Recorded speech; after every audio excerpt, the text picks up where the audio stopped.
Good morning, guys. Welcome back to the Driveway Engineer. I'm on my way to the junkyard. I gotta make a stop at a tool store to get some Sawzall blades.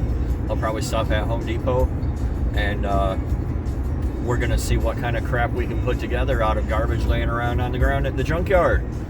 Early bird gets the worm, so stay tuned. It's gonna be a long video, guys. I'm probably not gonna cut a lot of it out, so have fun.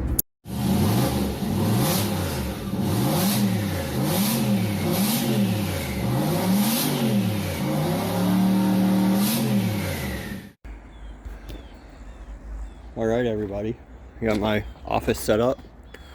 Got this little whirligig over here. If you're familiar with yards, you know what a pain these are. So I went ahead and pulled it over here first, because every one of these tires is in business for itself. This one's actually nicer. I've seen them with flat tires and stuff. So today's victim is a 2000 Silverado 2500. She's been hacked on a wee bit. There's a lot of RTV. Says no crank. So number one order of business is I'm gonna see if I can get a crank socket on it and see if it spins, see if it wins, and we'll go from there. There's another victim out here. But if this doesn't work out, I mean, this is our guy, if we can, because this is an LQ4 2500, not an HD. That was a weird thing they did for a little while.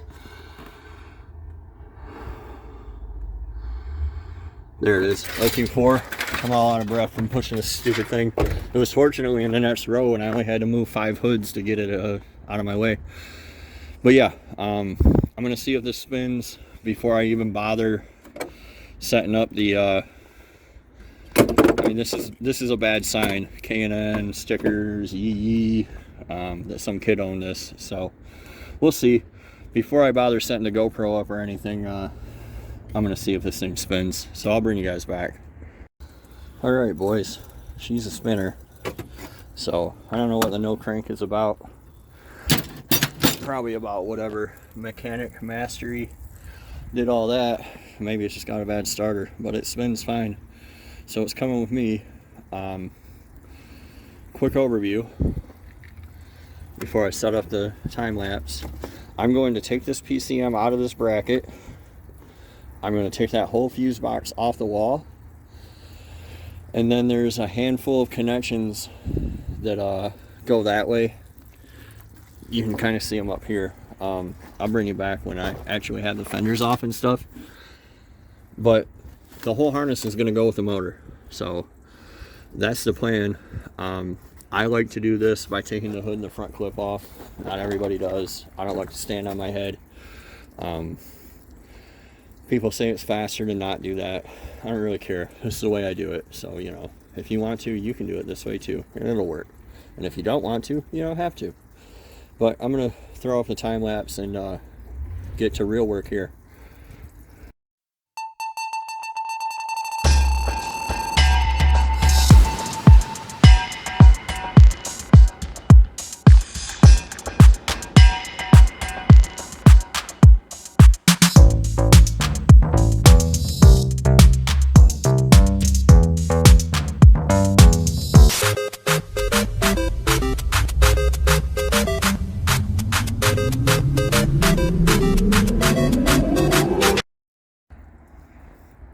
Alright, so we still have the time lapse going here.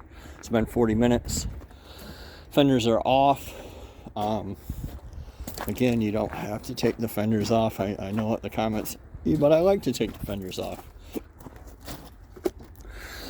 One reason to do that is it lets you just stand here and take the motor mount bolts out, which you can see one of right there. I got a straight shot to them. Fuse box 100% intact. PCM 100% intact. I'll show you guys what to cut when the time comes, and where to cut it, but you don't have to do any of it to get to this point. So again, over here you can see the motor mount bolts, real easy to get to. we'll cut the exhaust and get to pulling it out. Alright, so we're going to take a dive down into the Gonosyphil purpulitis here. And I'll show you guys, I've started cutting stuff. So I cut through the trans cross member. Up front there, I cut the exhaust off right behind the front O2s. This kid already had somebody put a sweet true dual straight pipe. That bitch was clapping, boy, I tell you what. Anyway, I cut it right behind I cut the exhaust right behind the front O2s. If you can see it up there, I see it. Cut the cross member out, cut the rear drive shaft, pulled the front drive shaft, it's hanging loose. And what I'm going to go ahead and do now is cut the frame. And if you guys were looking for like a step-by-step, like factory service manual, take your 11mm and 3 1-inch extensions, you're going to be disappointed. But what I'm going to do now is pull, there's 3 15mm engine mount bolts. Maybe I can see them better on the other side. There's 3 and they kind of go more or less down from the perspective where you're standing here.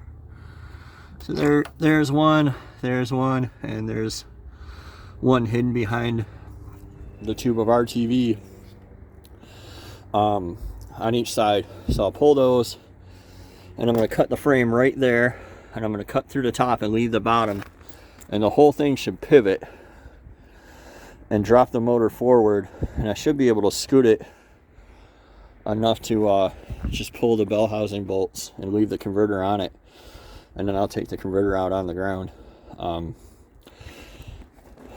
These heater hoses you can cut, this AC hose you can cut.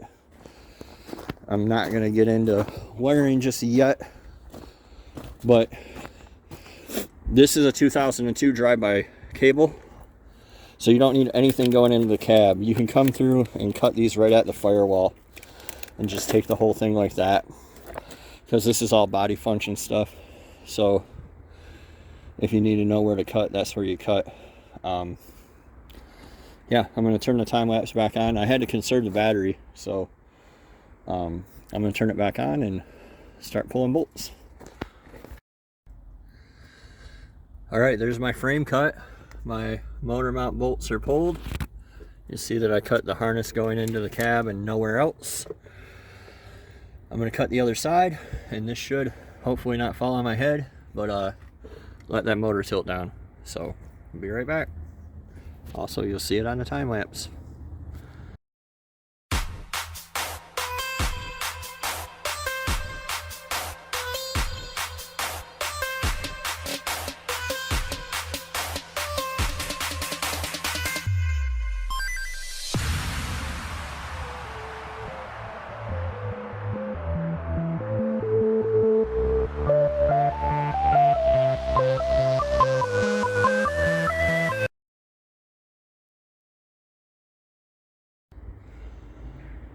All the bell housing bolts are out.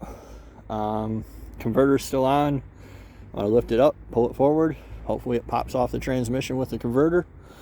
And unhook all the stuff I forgot to unhook. We're ready to go. It's been about 2 hours, and I did most of this work sitting on a tire. So, as you'll see in the time lapse. Alright, you can see I got the converter off with the flex plate. Just left the transmission there. The thing that trips a lot of people up is this harness going back is for your front O2, and it like loops around under the frame there. And I see a lot of people cut it off. You can unplug it and then go back under there and work it between the body mount and the body itself. And then this from the starter. This truck had dual batteries. That's probably why they couldn't get it to crank. My Silverado with dual batteries wouldn't crank with one battery. I don't know how it's wired, but it wouldn't happen. On this side, same thing. The O2 harness goes back into a main harness that comes off the back of the engine there. And that goes down to your, this is a 4L80, so it's going to have an ISS, a VSS, a range sensor, which is that big box there, See how it looks like it has two VSSs? One's actually an input speed sensor. And then the main plug on the bottom. So I'm gonna have to crawl under there and unhook all that so I can pull all of that with it. But when I tell you guys take everything, I mean take everything, because when I buy engine complete, you know, I'm paying for all that shit, so I'm taking all that shit. We'll be back. All right, we are ready to lift this out. This is the rear leg of the harness that went back to the transmission. This is a rear O2 sensor. I cut the range sensor off. You don't need that in a swap. I cut the rear O2 sensor. I took the VSS from both the transfer case and the transmission. And then over here on this other side, where that O2 wrapped around, this is a rusty piece of crap truck, so I had to pry up on the body to pull the plug out, wherever it went, way up there. There's another plug here. Like I said, this one had a dual battery. This is a solenoid for that. I just cut it there. What else? I'd like to know why people do that. Why you guys do that? How are you going to paint the part of your truck that ain't there? You think that's saving it? That did not save it. That didn't save it. It's still here. Anyway, this thing should be ready to lift up and set on the cart. So I've been cutting the time lapse off a little bit to save the battery. I'm going to cut it back on as soon as I clean up the cart a little bit. Should be more or less ready to go, except for whatever I forgot. So we'll be right back.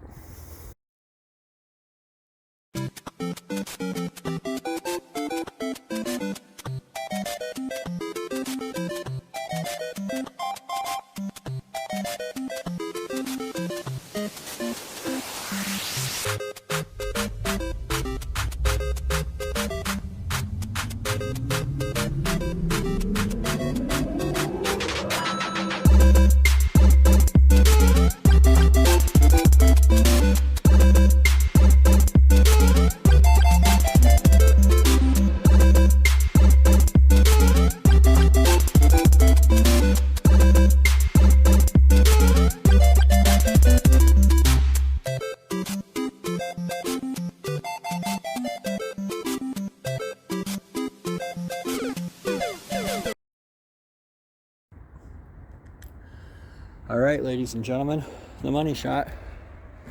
We're done, more or less. This is an early, it's a 2000, so it had a good chance. It's an early iron head. I don't care about that, but somebody who buys it might. So, I don't know. Well, let me show you guys what I'm thinking here. There's actually, the Junkyard will provide, right there's a set of 36-pound injectors, and there's a set of 36-pound injectors, so there's 12. Between the two of them, I'm going to take a brief walk here. Hopefully nobody yanks my shit.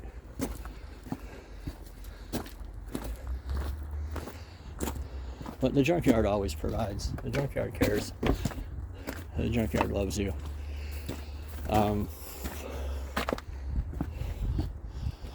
Yeah, I could just come right over here and pull these 706 heads. I'm not going to. I'm going to buy a set on Marketplace for 50 bucks, I think. But the Junkyard will definitely provide what you need. It's kind of hot out today for late September. I think it's up to 82 now. And I'm fat and out of shape. But I've scored my 6.0. I'll probably take it home, put it on a stand, get it running as is, put it up for sale. If anybody wants it, you know, they can come get it, and if not, we'll continue. I don't really have a reason to own this. I just wanted to pull it to show how easy it was. I mean, I used 10 millimeter, 13 millimeter, 15 millimeter, 24 to spin the crank, sawzall, pry bar, my cutters that I almost left behind. So I don't know, did the job in what, 2 hours sitting on a tire mostly. So let's check out and get a receipt and head out.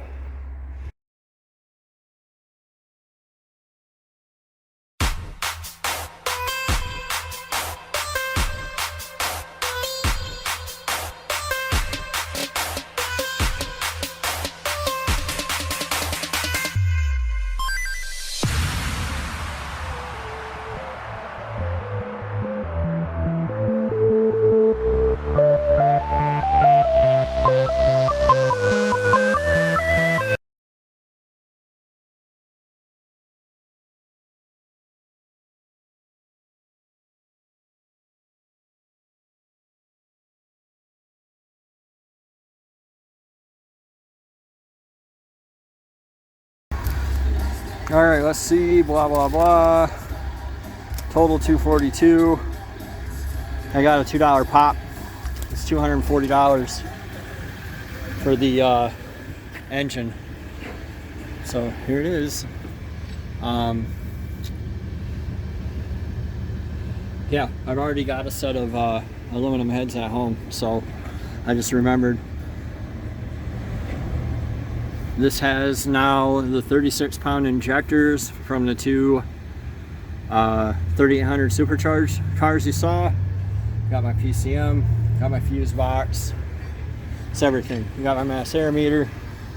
I have everything this engine needs to run, including some shit it doesn't. This I'll probably have to address. I have like 5 intakes at home though. So thanks for watching, guys. Hope you enjoyed, and we'll see you next time on the Driveway Engineer. I'm going to eat some chicken nuggets. I'm hot. Drink this Mountain Dew. See you guys.